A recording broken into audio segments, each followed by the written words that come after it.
The book delves into the extensive data collected over 14 years of traffic stops in North Carolina until 2016.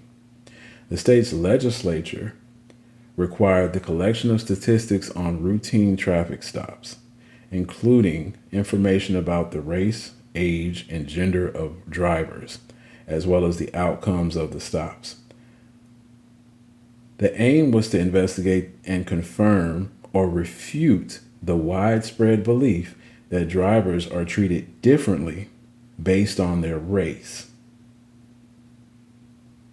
These findings are particularly relevant given the ongoing civil unrest surrounding negative interactions between the police and African Americans. According to Schaub, there are several key findings from data that stand out. The first is that the phenomenon of driving while black is pervasive and not limited to North Carolina or the southern region. It is a nationwide use. Again, my research was about 20% more black people are pulled over than anyone else. Okay, so the second important observation is that it seems to be more of a systemic problem rather than the actions of just a few bad apple officers engaging in racial profiling. The analysis of the North Carolina data set by Schaub and her colleagues reveals significant findings. Okay, despite driving less overall, black drivers were 63% more likely to be stopped. So according to Schaub.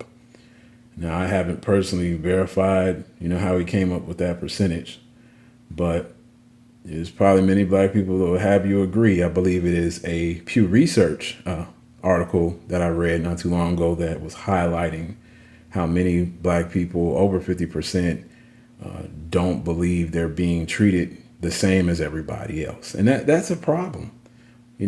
For non-black people, that should be an issue. That should be an issue. If you care, you should want that changed. You should want that to be something that goes away if you're talking about an equitable, fair society, a just society.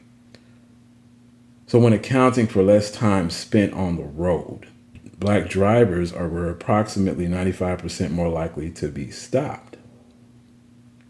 Additionally, black drivers were 115% more likely than white drivers to be subjugated to search during a traffic stop.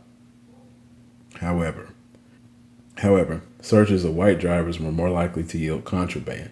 So many arguments focus on just the era of slavery, but there is data in 2022 that shows the disparity in policing in the modern era. And that source is from contacts between police and the public in 2020, and that's from the Bureau of Justice Statistics.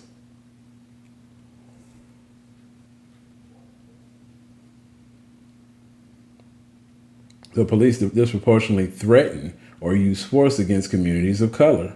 So this is not, again, we're not talking about, people talk about reparations. Oh, nobody owned slaves. We keep going to that same argument, the same lame argument.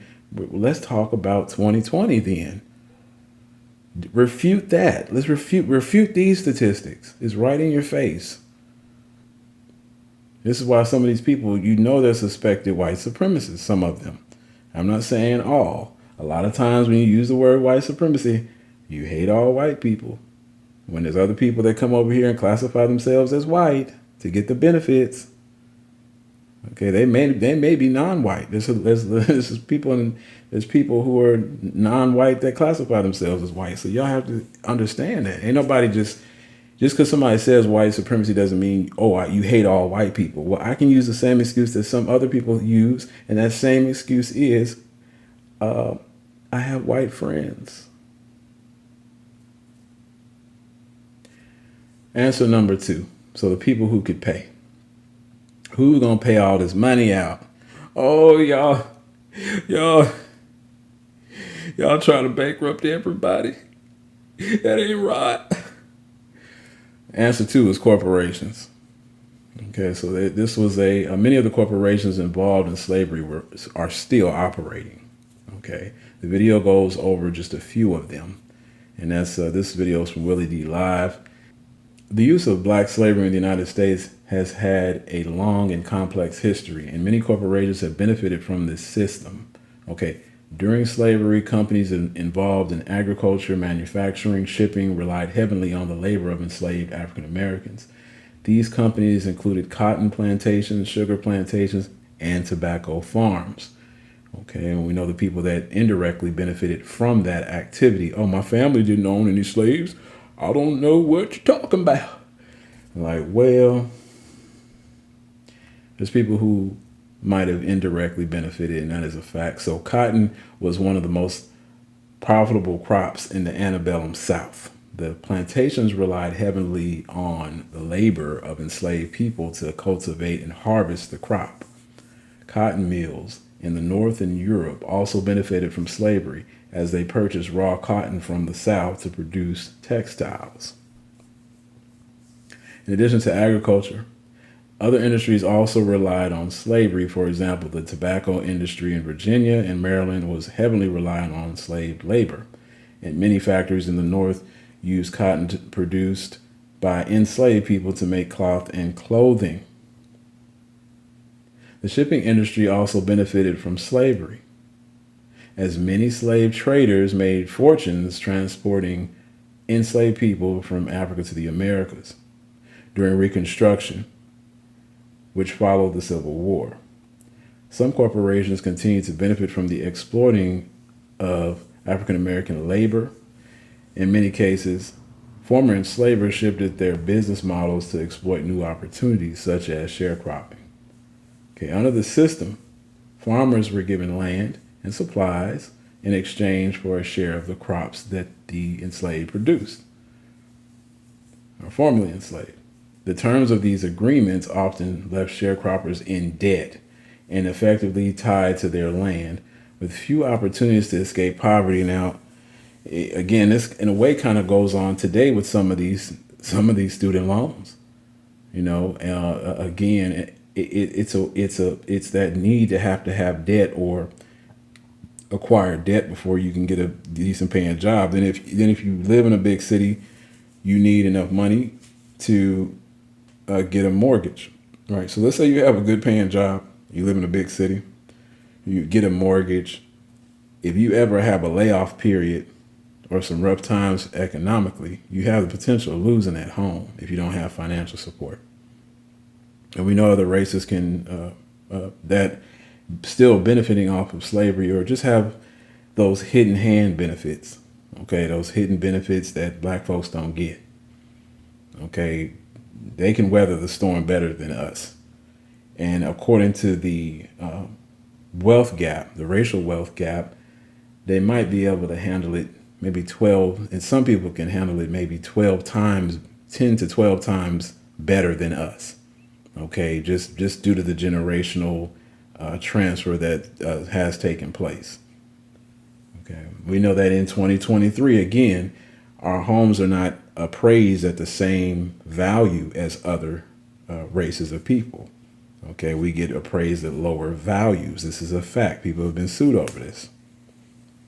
Okay, so miss me with this whole slavery is over. Reparations is bigger than just slavery. It's all the injustices. One example of a corporation that benefited from slavery and Reconstruction was the Southern Pacific Railroad. Now, of course, we have Wells Fargo acquired by Wachovia Bank in 2008, which was linked to slavery and formally apologized for. So Wachovia is now Wells Fargo. And you can read that source there. And this is Wachovia Corporation admits ties to slavery and then apologizes. So definitely pause and read this. It's very important. You cannot find this anywhere else just, easily. Okay, and I've made this available. Now, J.P. Morgan Chase and Company admitted to profiting from the enslavement of African American people in the mid-1800s through two Louisiana-based banks, and that later merged into the company. These banks allowed enslavers to enslave black individuals as loan collateral. Remember, the insurance companies also made money. Some insurance companies made money off of the death of slaves. And of course, their families didn't benefit at that time, ultimately resulting to the banks owning enslaved people when loans went unpaid. Okay, again, I want to read this again. These banks allowed enslavers to use enslaved black individuals as loan collateral. So putting them up as collateral for a loan if they had a slave, ultimately resulting in the banks owning enslaved people when loans went unpaid. And you can read the citation there from Teether, 2017. J.P. Morgan Chase apologized for the role it played by the predecessor banks following the requirements of Chicago's slavery era disclosure ordinance. Non-compliance with the ordinance could lead to the loss of financial contracts. The bank's research did not find evidence supporting claims of involvement in the slave-related insurance. Very important to read there. Okay, and the Guardian linked to the Chase Bank's website, and the link is no longer active, and I had trouble finding that link. There was a 111-page report on Wachovia Bank. That link was gone, and I tried to find it as well. For apologizing for their involvement. So answer 3, those who will benefit from slavery, so 2022 to 2023. Okay, so I'm going to go over this in the next video. Going overtime, I'm overpowered, it's over. I be writing fire, hot as hell, you smell the sofa. I do not get tired, they retired on the sofa. Team of League of Sires and we flying under no one. Going overtime, I'm overpowered, it's over. I be writing fire, hot as hell, you smell the sofa. I do not get tired, they retired on the sofa. Team of League of Sires and we flying under